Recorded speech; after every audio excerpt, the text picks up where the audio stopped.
drilling through concrete. Right, today I'm going to mount my TV mount onto the ceiling, and I'm going to choose the best drilling bit.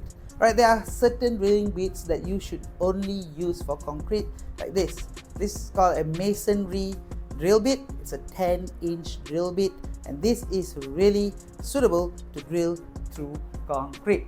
Alright, you cannot use a wood drill bit to drill through concrete, as it won't go through.